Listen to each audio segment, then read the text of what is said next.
우리는 어떤 일이 일어나면 감사하기보다는 불평하는 것이 훨씬 자연스럽고 쉽습니다.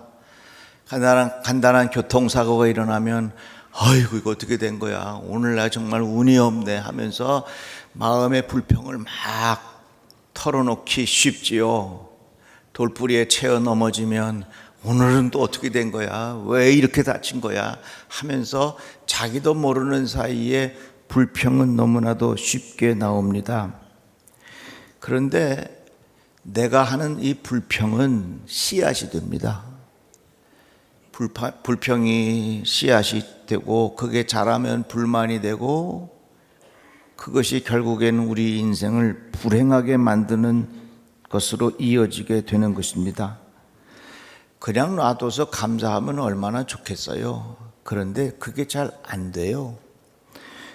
바울이 빌립보에 보낸 편지에 보면 내가 궁핍함으로 말하는 것이 아니니라, 어떠한 형편에든지 나는 자족하기를 배웠노니, 이렇게 말했습니다. 이 말씀을 세 번역에 보니까 나는 어떤 처지에서도 스스로 만족하는 법을 배웠습니다 그랬어요. 만족하는 것, 자족하는 것 그냥 자동적으로 안 된다는 겁니다. 의도적으로 배워야 된다는 겁니다. 이거는 감사한 마음도 마찬가지 같아요. 감사하는 것을 배우지 아니하면 평생 감사 못하고 살아요.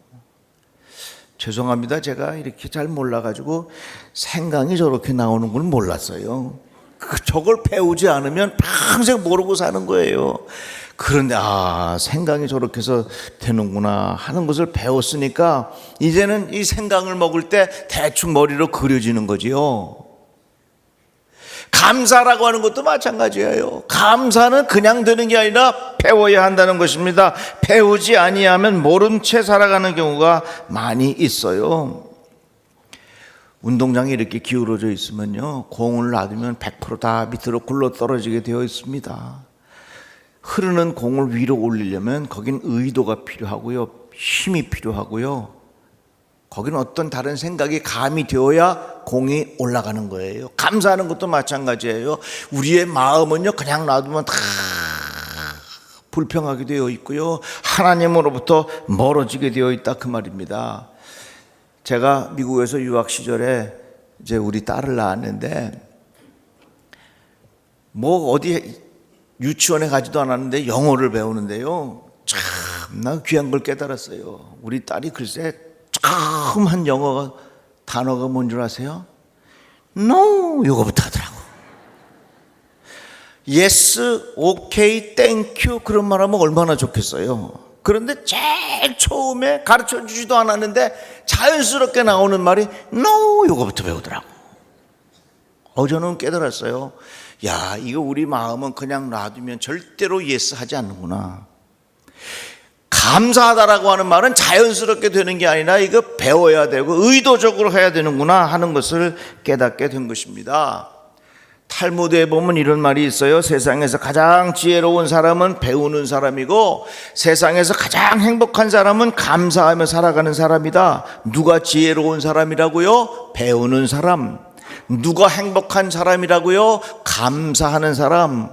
그러면 감사를 배운다는 것은 우리 인생에 얼마나 행복하게 만들고 우리의 인생을 지혜롭게 살아가는 길인지 몰라요. 그래서 여러분, 감사를 배우시기를 축복합니다.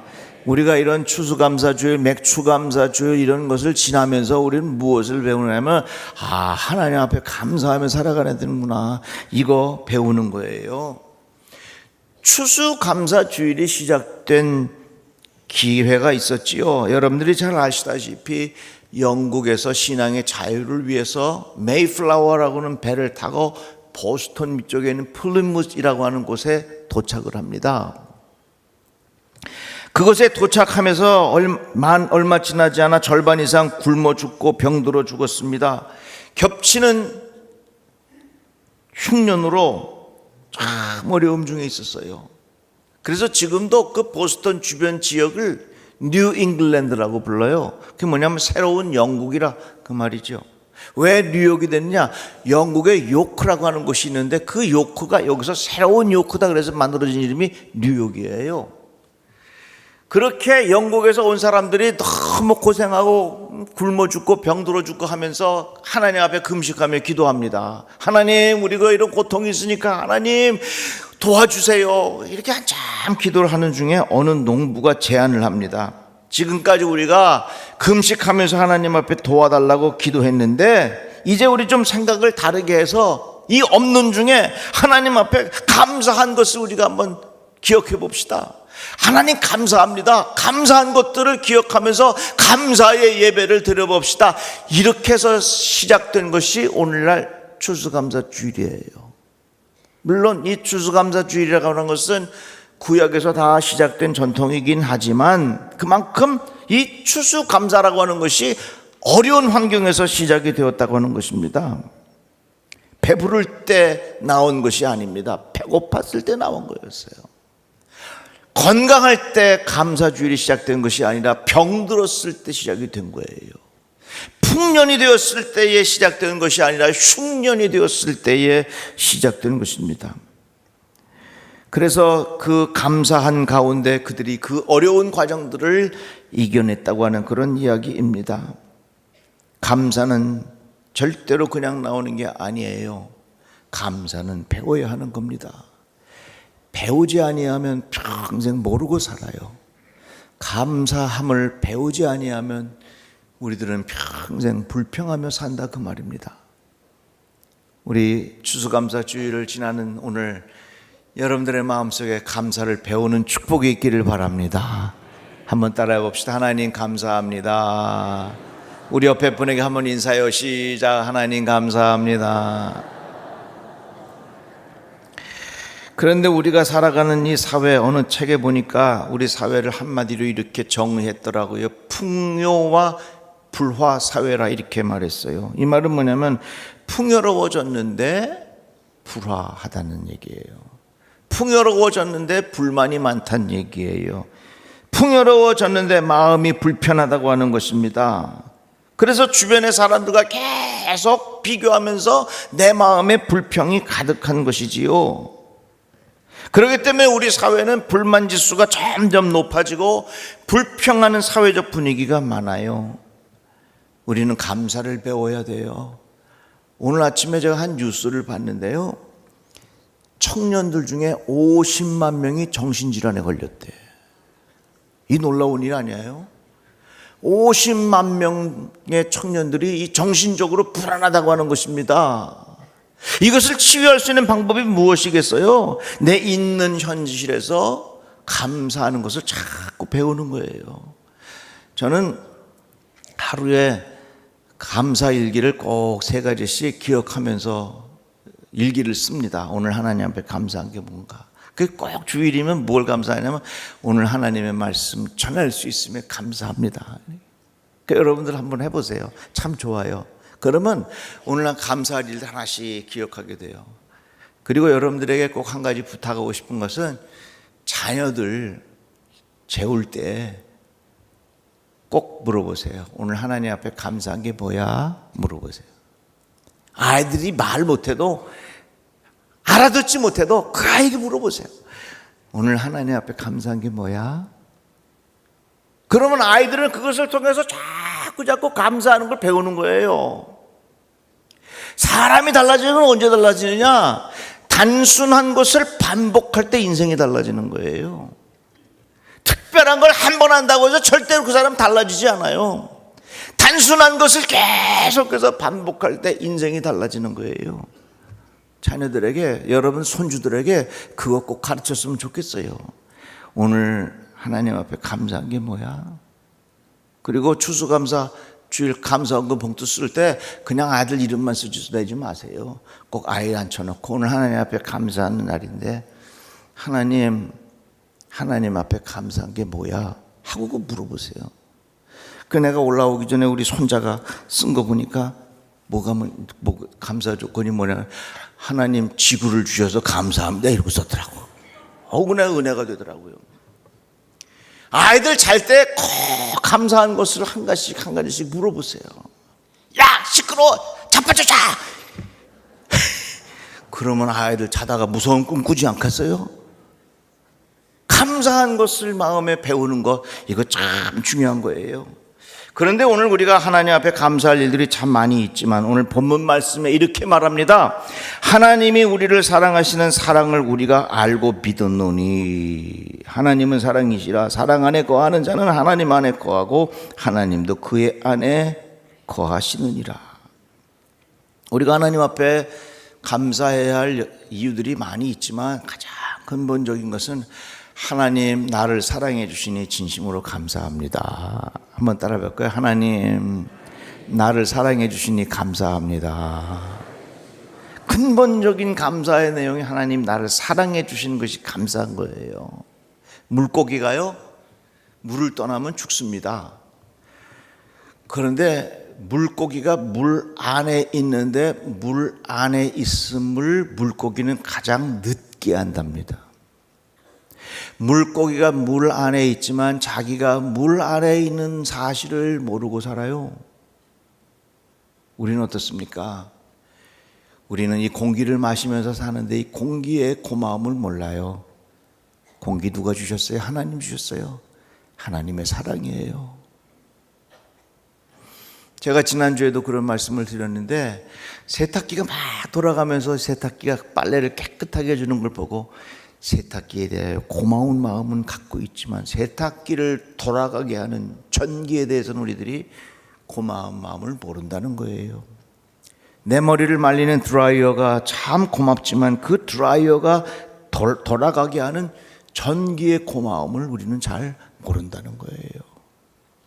그래서 우리가 오늘 하나님께서 주신 것들이 참 많이 있지만 근본적으로 하나님께서 나를 사랑해 주심을 진심으로 감사하자, 그 말입니다. 제가 이 예화를 여러 번 사용을 하는데 어느 청년이 진공청소기를 팔려고 이것저것 다닙니다. 그러다가 저 어느 시골에 갔어요. 할머니가 앉아 계신 집에 들어갑니다. 가서 이 청년이 흙을 이만큼 퍼다가 마루에다가 확 뿌려요. 할머니, 내가 이 청소기를 가지고 깨끗하게 청소할 테니까 만약에 청소가 안 되면 내가 이 흙 다 퍼먹을게요. 할머니가 벌떡 일어나가지고서 부엌에 가서 숟가락을 가져다가 청년 머리를 툭 치면서 야, 다 퍼먹어라. 내가 청소도 안 했는데 왜 그러십니까? 할머니 이야기, 야, 여기는 전기가 안 들어와, 그렇게. 저는 이 이야기가 오늘날 우리들의 이야기 같아요. 우리들은 근본적으로 전기가 들어오지 않는데 거기에 에어컨이 무슨 의미가 있고 거기에 세탁기가 무슨 의미가 있고 거기에 내 드라이어가 무슨 의미가 있겠어요? 하나님의 근본적인 사랑이 없이는 아무것도 이룰 수 없는 거예요. 하나님의 근본적인 사랑이 우리에게 비추고 있기 때문에 내가 살아간다, 그 말입니다. 그래서 우리가 하나님 앞에 정말로 감사할 일 많이 있지만 하나님, 나 같은 사람 사랑해 주시니 너무 고맙습니다. 예수께서 주변의 병자들을 고쳐주셨는데요, 그 주변의 병자들을 고쳐주신 중요한 이유가 있습니다. 예수님의 마음에는 작은 자를 긍휼히 여기는 마음이 있으셨어요. 정말 그 작은 자를 긍휼히 여기는 마음이 있었기 때문에 예수께서 그들을 고쳐주신 거예요. 하나님의 사랑이 무엇입니까? 라고 물으면 이렇게 대답할 수 있습니다. 하나님의 사랑이 뭡니까? 작은 자를 긍휼히 여기는 마음, 이게 하나님의 사랑입니다. 가늠하다 붙잡혀온 여인을 율법사들이 돌로 쳐서 죽이라고 말합니다. 그러나 예수께서는 뭐라고 말씀하십니까? 죄 없는 자가 먼저 돌로 치라 말씀하셨습니다. 왜 그렇게 말씀하셨을까요? 그게 바로 하나님의 사랑이에요. 하나님의 마음이에요. 작은 자를 긍휼히 여기는 마음. 지난 금요일 날 제가 말씀 전하면서 그런 내용을 함께 나누었어요. 하나님의 사랑이 뭐냐? 작은 자를 긍휼히 여기는 마음이다. 예수의 마음이 뭐냐? 작은 자를 긍휼히 여기는 마음이다. 우리가 예수를 따라가면서 예수님이 원하시는 삶을 산다는 게 뭘까? 과연 그것은 무엇을 의미할까? 주변의 작은 자들에게 긍휼히 여기는 마음. 여러분, 우리 주변에 여러 가지 사회적 문제들이 참 많이 있습니다. 그래서 똑똑한 사람들이 나름대로 이론을 멋지게 내놓습니다. 분명한 것은요, 세상에 똑똑한 이론이 세상을 바꿀 수 없습니다. 예수가 답입니다. 하나님의 사랑이 답입니다. 그게 뭡니까? 작은 자를 긍휼히 여기는 마음이 곧 하나님의 마음이고 하나님의 사랑이고, 그 하나님의 사랑 때문에 오늘 내가 살 수 있게 됐다, 그 말이에요. 예수님께서 하신 포도원 비유의 말씀, 포도원 주인이 포도원에 일할 사람을 찾으러 나갑니다. 새벽 6시에 갔더니 건강한 사람이 있어요. 일 잘할 만한 사람이 있어요. 데려다가 일을 시킵니다. 9시, 낮 12시, 오후 3시, 5시, 저녁 6시가 되어서 이제 임금을 나누어 주는데 똑같이 나누어 줍니다. 이 비유를 보고 세상에 많은 지식인들이 말합니다. 하나님에게는 정의가 없다고. 어떻게 새벽 6시부터 온 사람과 5시에 온 사람 똑같이 임금을 나눠주냐. 여기에는 도저히 사회적 질서가 다 무너진다고 이야기를 합니다. 그러나 여러분 한번 생각해 보십시오. 이 세상에 어느 누구도 하나님 보시기에 자격이 있어서 새벽 6시부터 부름받아 일할 사람 아무도 없습니다. 하나님께서 보시기에는 모든 사람들이 다 저녁 5시에 겨우 일할 만한 사람들이에요. 다 우리가. 왜? 우리들은 하나님 보시기에 수많은 죄가 있고 우리가 타락했기 때문에 그런 거예요. 그것을 깨닫지 못하니까 인간의 생각만을 가지고 말하니까 성경은 불합리하다고 말합니다. 성경은 정의롭지 못하다고 말합니다. 그러나 인간이 누구인지 내가 누구인지 하나님 앞에서 내가 죄인이라고 하는 사실을 분명히 깨닫게 되면, 아, 이것이 바로 하나님의 사랑이로구나 하는 것을 깨닫게 되는 거예요. 여러분, 절대로 세상의 논리가 이 세상을 행복하게 만들어주지 않습니다. 세상의 정의가 사람들에게 평화를 가져다 주지 않습니다. 오직 하나님께서 가르쳐 주신 하나님의 위대한 사랑, 작은 자를 긍휼히 여기는 그 마음이 이 세상을 변화시킬 수 있는 능력이 그 안에 있다 하는 것입니다. 우리가 하나님 앞에 감사할 일들이 참 많이 있지만, 나 같은 사람 받아주신 하나님의 사랑, 나 같은 사람 용서해 주신 하나님의 사랑, 그래도 나를 붙잡고 계시는 하나님의 사랑, 작은 자를 긍휼히 여기시는 하나님의 마음, 그것이 오늘의 나를 지켜준다고 하는 사실입니다. 저기 서울 성모병원에 가면 신생아 중환자실이 있습니다. 그 신생아 중환자실에 보면 여러 가지 마음의 근심을 가지고 앉아있는 부모님들과 보호자들이 있습니다. 그곳에 무엇라고 쓰여져 있는 줄 아십니까? 우리는 어떠한 생명도 절대 포기하지 않습니다. 이렇게 쓰여져 있어요. 신생아실에 누워있는 그 아이들이 돈을 벌기를 합니까? 배운 게 있습니까? 아무것도 없는 정말로 미약한 존재입니다.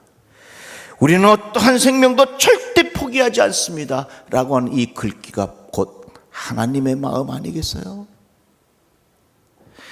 제가 얼마 전에 연세대학교 세브란스 병원 교직원 그리고 의료진 추수감사 예배 말씀 전하고 왔는데, 그 세브란스 병원에 가면 하나님의 사랑으로 인류를 질병으로부터 자유롭게 한다라고 하는 이 사명이 크게 붙어 있습니다.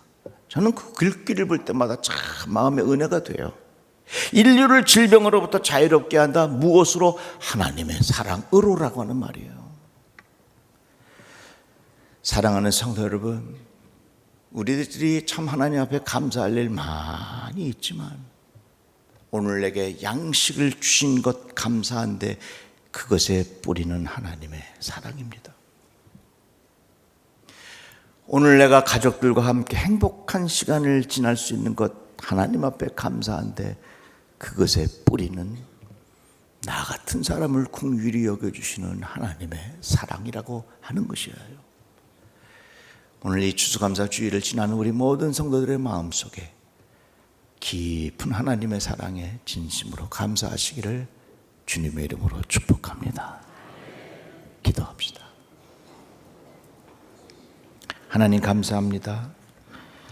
추수감사 주일을 통하여 우리가 감사를 배우게 하여 주시옵시고 나 같은 자를 받아주시는 하나님의 사랑, 나 같은 사람을 긍휼히 여겨주셔서 새로운 기회를 주시는 하나님의 사랑에 감사하게 하여 주시옵소서. 예수님의 이름으로 기도드리옵나이다. 아멘.